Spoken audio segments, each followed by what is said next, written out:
us.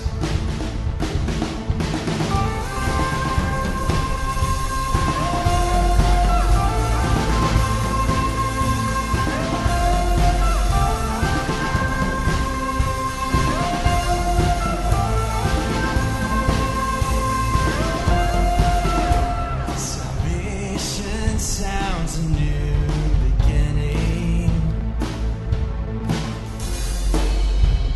As distant hearts began believing, redemption's bid is unrelenting. Your love goes on. Your love goes on. Carry us when your world gives way. Cover us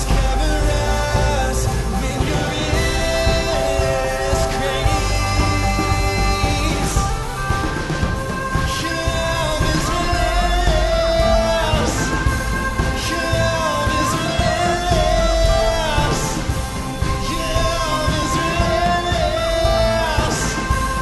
Your love is relentless. The time is up for chasing shadows. You gave the world light to follow. A hope that shines on tomorrow. Your love goes on. Oh, your love goes on. Yeah. Carry us when the world gives way. Cover us when your endless grace. Your love is relentless. Your love is relentless. Your love is relentless. Your love is relentless.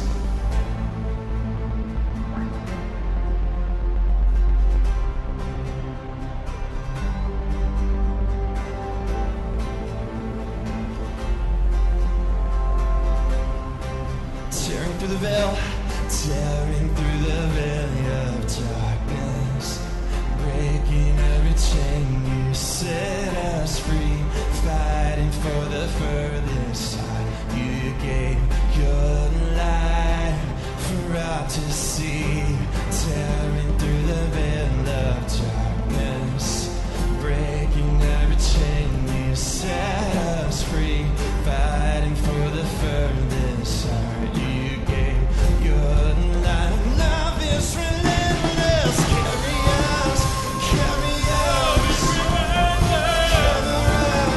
Cover us. Carry us. Carry us.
right here. We are in week 5 of our Modern Family series. We're looking at different tips and different tools for our family. And so I hope that some of these things will help. Think of a toolkit, and you're wanting to work on something. Like this week, Heather and I, we worked on putting a new window in our house because some idiot decided he wanted to bang on the window one night, and he broke the window. And he has repented thoroughly of that event, and his hands are okay. Anyway, but it helps having the right tools, right? And you got to have your little toolbox. You might have to have a tool shelf. And so some of the stuff we're looking at over this series are different tools, and so you might find that you can use them here, use them there. And so today, we're going to be looking at something that I think is going to be really helpful, and we're going to look at what it means to make our family hurricane resistant. Now, let me go ahead and jump in and explain what that means. How many of y'all have ever built a sandcastle before? Sandcastles are cool, right? And so sandcastles are fun. Maybe when you're a kid, you'd build sandcastles. Maybe you still do build sandcastles. So sandcastles are really cool. It's something that's real short-lived, right? Because you build the sandcastle and then the water comes in and washes it away, or some errant child is running down, and for some reason they have to run in the path right at your sandcastle, right? They're going this way, and all of a sudden, boom, and then they keep running, because there's something about seeing a sandcastle there that makes kids want to just step on them and keep going. So that might happen. Of course, when you leave, at some point the sandcastle will fall down. Definitely if it rained or if there's a storm, that sandcastle's not going to stay, right? They're meant to be temporary. Now, I want to talk about something. It's called a hurricane-resistant house. Has anybody ever seen one of those? There's some in the Galveston, Houston area that are on the stilts. If y'all have ever been down there, these houses are on stilts. And then there's some new ones that I've been seeing on the internet, because that's where I go for all my information about life and all that kind of stuff. But anyway, these homes are more of a circle shape, and they're not on stilts, they're on the ground, but they're meant to withstand hurricane-force winds. The way that they're built, the storm just glances off of it, and everything, the way that it's built structurally, how deep it's drilled and everything is meant to withstand hurricanes, right? And of course, you got all those real big buildings in downtown places like in South Florida that are meant to withstand hurricanes, because otherwise would have a big rebuilding project every year, and those things aren't cheap, right? So what we're going to be looking at today is what it means to make us hurricane resistant. Now, a sandcastle would do fine, let's say, on the moon. So I don't know if y'all know this, but there's really nothing that happens on the moon as far as weather goes. There's a little bit of that solar radiation, but those footprints from those astronauts are going to be there for a very long time, unless a meteor hits or something like that. They're not going anywhere. And so imagine if you made a sandcastle, it would also stay there for a very long time, because there's nothing that happens. There's no storms. There's no wind to knock it down. They're just there. Now, if you imagine that our life and our families is the example of a house, if you're the sandcastle house, you're fine if everything's perfect. If there's no storms, nothing is working against your family, you don't have any kind of tragedies, nothing hard. But the moment something happens, that sandcastle, it can't withstand anything. A kid runs and stomps on it, the water comes up, there's a storm, there's wind, it knocks it down, and it can't keep going, it falls apart. But the hurricane-resistant home, they don't say proof, because, technically something big enough could possibly happen, right? But it's pretty much hurricane-proof. And these houses are meant, no matter what's thrown at it, it's able to stand there. And the thing about those homes, those hurricane-resistant homes, is all the pieces inside, they work together. There's that structural integrity. If the foundation gave out, or if the main supporting beams gave out, or anything integral in that gave out, all of a sudden it wouldn't be able to resist the hurricane, much less anything else. And so what we're wanting to do is look at how can we make our families strong, how can we make them withstand the winds, the storms that life bring at them. And so I want us to think, and I want you to think about your family. Is it one that when tragedy happens that y'all stand strong and y'all pull together, or is it one when tragedy happens that y'all get mad at each other and split apart and drift apart? Because we want a family that no matter what happens in our life, that it's strong, that it's secure, that it holds together. And so, of course, in this family, Jesus is our foundation. Now, the kids are going to be learning about a parable that Jesus taught, and he's on the Sermon on the Mount. He's given this big teaching. At the end of it, he says, if you listen to what I say and you do it, you're like the wise man that built his house on the rock. But if you listen to what I say and don't do it, you're like the foolish person that built the house on the sand and it crumbled. Same kind of an illustration. We're using a hurricane-resistant home and a sandcastle, but that kind of an idea. And so as we go through this, I want you to think, is your family hurricane-resistant, or is it like a sandcastle? Like the moment anything hard happens, that you just get squished and you get all that. So, and we're about to jump into the Bible, and I want to give you a little heads up that what we're going to be talking about today is a little counterculture. And so just want to give you a heads up that. And so if you're one that's still just trying to check out Christianity and see what the Bible says, especially I just encourage you just keep looking into this and keep reading along. But I think that we're all going to see that a God-honoring, Jesus-following family is one that is strong. It's one that can weather the storms. It's one that everybody is working together to make this thing work. So let's hang in together and see where the Bible will take us. If you want to hit that Bible slide, Ryan. So we're going to be in the Bible. Of course, the Bible is divided into two parts, the Old and the New Testaments. And the Old Testament is everything that happens before Jesus. And New Testament starts when Jesus comes to this earth, and he lives, he teaches, he dies and comes back to life, and then he goes on, he sends the church out. And so we're going to be in one of the letters. We're going to be in Colossians. We're also going to be looking at Ephesians today. And both of those were written by the Apostle Paul. He was a missionary that used to hate Christians. He used to persecute them. He used to try to kill them and throw them into jail. And then his life was radically changed. He saw Jesus, and his life was changed, and he went from being the one killing Christians to be the one that was willing to die for his faith. And so we're going to be looking there. And you can also see the time periods there on top, and we're in the church age, and so this is after Jesus has left. So let's go ahead and read together Colossians 3, verses 18 through 21. All right. And it says, wives, submit to your husbands as is fitting for those who belong to the Lord. Husbands, love your wives and never treat them harshly. Children, always obey your parents. Woohoo! For this pleases the Lord. And fathers, do not aggravate your children, or they will become discouraged. So we could actually spend like a whole week on each of these, and we're going to be bouncing back and forth between Colossians 3 and Ephesians 5, and we could really spend like a whole month going through this, but let's go ahead and jump into these. And so again, we're looking like at that hurricane-resistant home. We're looking at each piece and how they all work together. And so verse 18, it says, wives, submit to your husbands as is fitting for those who belong to the Lord. Now, I realize that the word submit is kind of like a dirty word in today's culture, right? And because it's something that's like, well, what about gender equality? What about like everybody's equal? What about, all this stuff?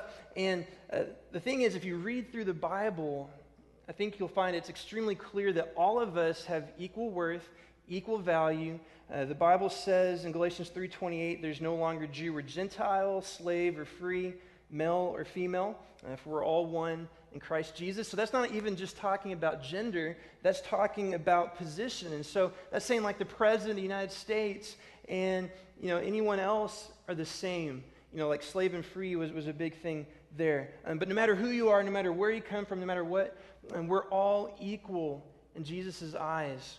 So really when Christianity came about, it brought about equality that wasn't there before. But I want to look at this word, but we become a Christian, we're all one, we're all the same, right? Now, does that mean that we become genderless, we become positionless, we become nationless, we become formless? Like, do we completely lose our identity? Or are we still like the person that we are? Like, do we still have the same position that we are, the same job, the same... I mean, we're still the same person, right? It's not like I lose my gender and I lose my position at work and I lose my identity. So we have the same equality as far as we're all one in Jesus. Now, I want to look at this word, submit. In Ephesians 5, it clarifies this a little bit more. This is kind of a parallel passage. Paul in Colossians is writing to the church at Colossae. In Ephesians, he's writing to the church in Ephesus. He writes a very similar passage. I want you to hear what this says, and if you want to write down Ephesians 5, to look through that later, we're going to start in verse 21.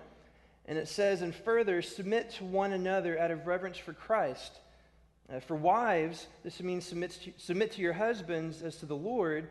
And then verse 25, it says, "For husbands, this means love your wives just as Christ loved the church, and he gave up his life for her." And we're also told to submit to one another. But I want us to look at what this submitting looks like and what this position looks like. And again, I want to challenge you, read into this. Now, if you're still wrestling with, do I read? Do I trust the Bible? Do I follow what the Bible says? I encourage you to keep reading and learning. But if we're going to say that we're Christians, if we're going to say that we want to follow Jesus, I encourage you, to take the truths of Scripture seriously. And so it's talking about there's different ways to submit. So for the wife, they're to follow their husband's leadership. Now, if you are in a single parent home, it's a little different, right? Because you don't have the husband or the wife to be there. So some of this doesn't exactly work out. But the way that God created it, and this whole idea of husband and wife goes all the way back to Adam and Eve. And so this is something that it wasn't, the Jewish law, or wasn't just, when Jesus came, it brought this, but all the way back to the beginning. God made them male and female, and he gave them important roles, but a little distinct. Now, so for the wife, submitting, what does that mean? It's different than just obeying, because we see later, children, obey your parents, right? And always. It doesn't say wives, always obey your husbands. If you look at Sarah, she was one of the figures in the Old Testament, married to Abraham. It said that she did this, that she honored Abraham. But if you read the Old Testament, you read the relationship she had, there was dialogue there. She wasn't just this mindless, yes sir and everything kind of woman. She was a very strong lady, but she was able to submit to Abraham, and they lived together, and they worked together. But there's that kind of a thing. So, as I've been studying through this and praying through this, and we have a whole lot of ladies in this room, it's like, oh man, what am I going to say?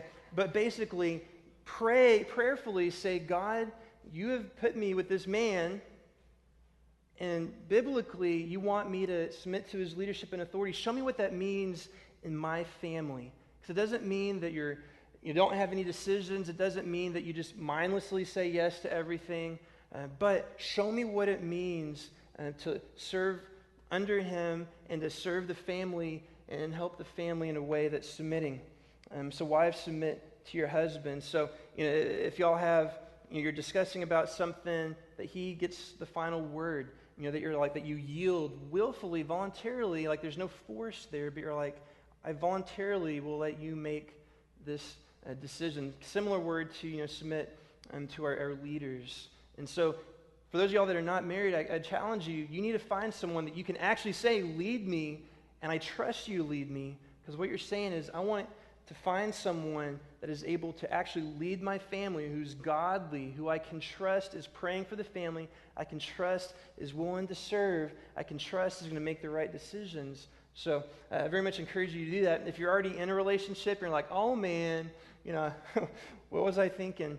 Just pray for strength to do that. Paul writes in another place, he's talking to wives that are married to husbands who are not Christians, and it's should you stay or should you go? And he's stay, and just pray for them, that you could win them over.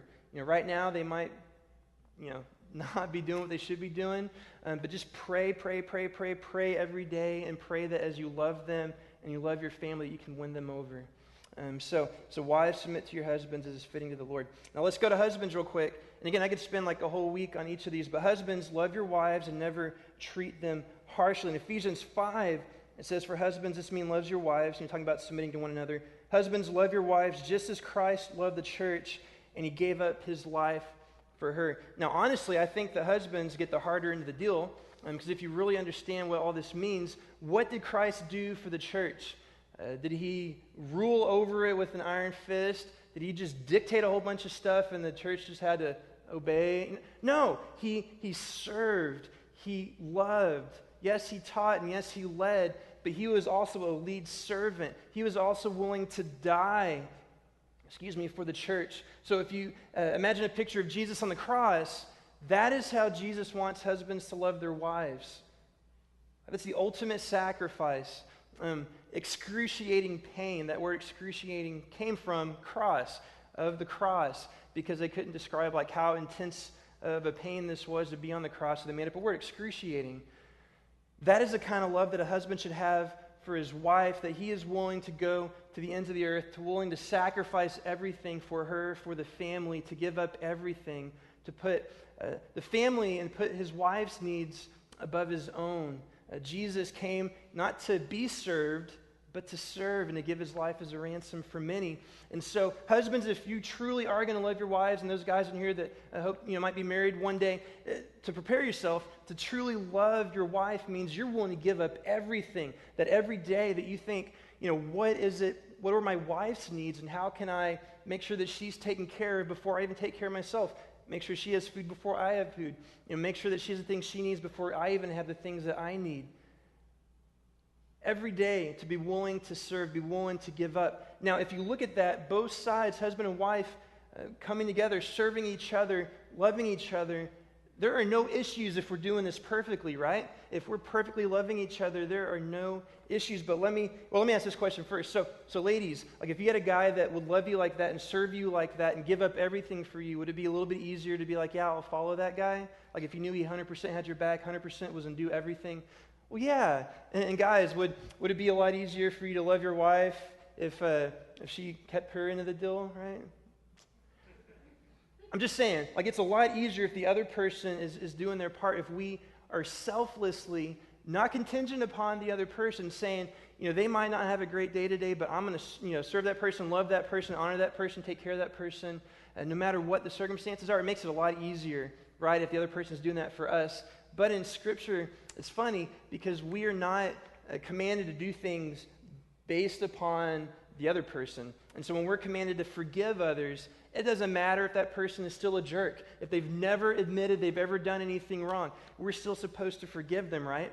Now, you can tell them, I forgive you, or maybe you don't tell them if it's going to totally set things off and make it a lot worse, but you need to be able to forgive regardless of what the other person has done. Same thing when we love others. We love without expecting anything in return. And so we serve and we take care of each other without expecting anything in return. And if both people are doing that, both parties are in this together, selflessly doing that, then you see the God-honoring family, one that can weather the storms, right? One where everything is being taken care of. And again, I challenge you, and I know this is like crazy, and it's like, oh God, why did you write this in here? But just pray, God, show me what it means in my family to live this out. And we should all be taking the initiative and loving each other. Verse 20 says, children, always obey your parents. That one's fun, huh? Children, always obey your parents, for this pleases the Lord. So, obey. That's a terrible word too, right? And so this is not one that I quote every day at my kids. Go clean up your room. Children, always obey your parents. But that's the thing. Like children should always, 100% of the time, obey their parents, except what? Only if the parents are saying, do this certain thing that's sinful, and they're asking you to do something sinful, and then in that case, then you don't have to do that. Peter and James were preaching, and they were told to stop telling people about Jesus, and they're like, we have to what? Obey God instead of people, because they were being commanded to do something that would have been sinful for them. So that's the only time that we get to, go outside of this type of a deal is if we're being required to do something sinful. So kids, if you're still under the authority of your parents, like everything. So that could be like clean your room all day, vacuum 24 hours a day. Oh my goodness, But that's what it means to obey your parents. And so, again, not if it's sinful, but just to obey. And so, so kids, that one, and the verse that sometimes we'll mention at my house, Philippians 2:14 says, do everything without grumbling or complaining. That's a good one for my kids at least. So it's like, okay, I'll obey you, but I'm going to complain the whole time. Do everything without grumbling or complaining. Right? Okay.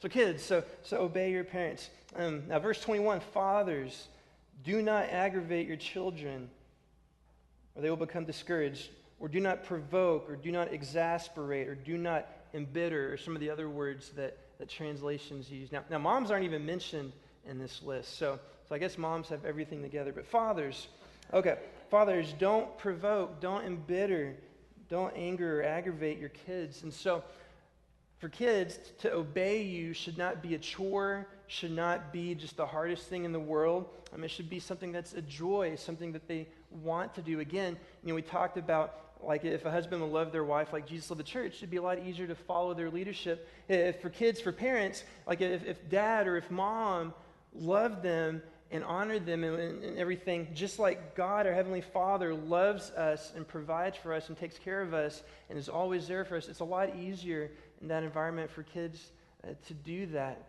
And so fathers, like those of y'all are, if you want to be a dad someday, but fathers in the house, like, don't provoke your kids. Don't anger them. Don't just throw out a bunch of stuff for them to do and have no compassion, no connection with them, but actually love them. Because if you're provoking your kids, if you're making them bitter, like the Bible says, don't make them bitter towards you, then it's really hard for them to hold up their side, to obey you. And again, we should do our side regardless of what the other person does, but for fathers to love our children in a way that they want to follow us. Whenever we ask them to do something, okay, Daddy, like, because some days, my kids, if I'll ask them to do something, bam, they're just right on it, and it's awesome. It's like, whoa, whose children are these? Because they're certainly not mine, and some days, they're just kind of normal, and okay, I'll do it, but some days they're just in a really bad mood, and it's like pulling teeth to get them to do anything. Now, sometimes that's external, like what happened at school, what happened with a friend, whatever, but sometimes it could be me, like my kids, sometimes it could be me that I did something, that I hurt them, and so when I'm telling them to do something, like, are you kidding me? But so I should be loving them in a way that they want to be a part of the family. If it's like clean your, again, it's not like crazy stuff, but hey, clean your room, hey, turn off the phone or whatever it might be, help with the dishes. But they're like, yeah, I'll help. Like yesterday, they actually helped, and it was great. We vacuumed, we washed dishes, they cleaned the room, and it was great, and it's definitely not every week or every day. But, if they're feeling love, they're feeling acceptance, if they're feeling a place of belonging, then it's a lot easier for them.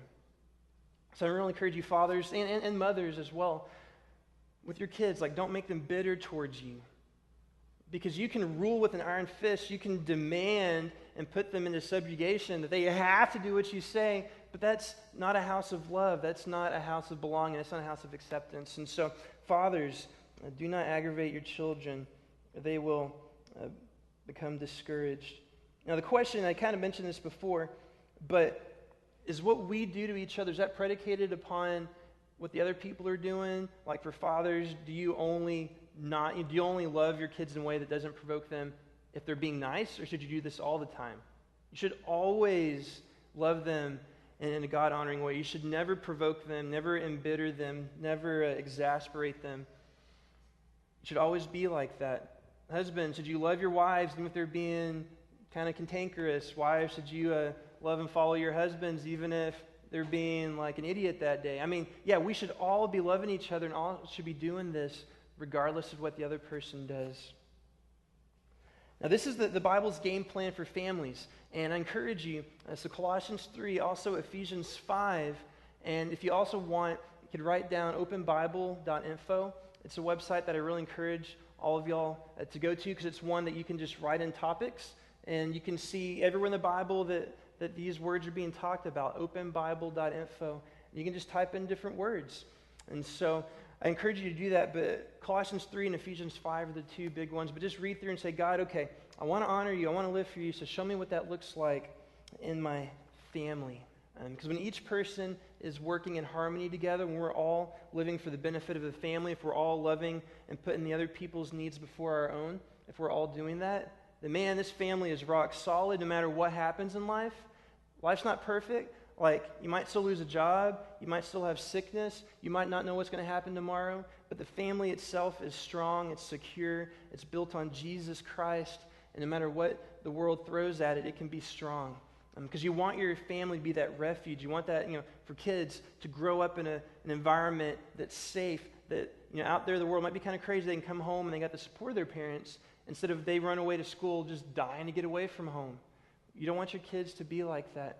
And for kids, and for those of y'all that don't have a family yet, to be like, God, okay, if I get a family one day and do this on my own, I really want this thing to go well. I really want to honor God. I really want, if I have kids, to have kids that grow up and actually love me and actually love Jesus and actually want to do what's right instead of to just turn away and do their own thing. But that family, that hurricane-resistant home, hurricane-resistant family, is one where every part of it is working together. Every part is supporting the family. Every part is doing its job. And so, is your family, is it a sandcastle or is it a hurricane-resistant home? Let me pray for us. The band's going to come up, and then I'm going to talk through something. God, we just pray today. I pray that you'll just help us as we look in your word about what it means for just each different role in the family. God, I pray that you'll help us love one another, that we'll be willing to put everybody else's needs before our own, that each of us will be looking for ways that we can do that. So God, I just give each of us strength to do that. And God, I just pray that you will answer any questions that we have as we seek after you and read in your word this week. And we pray this in Jesus' name. Amen.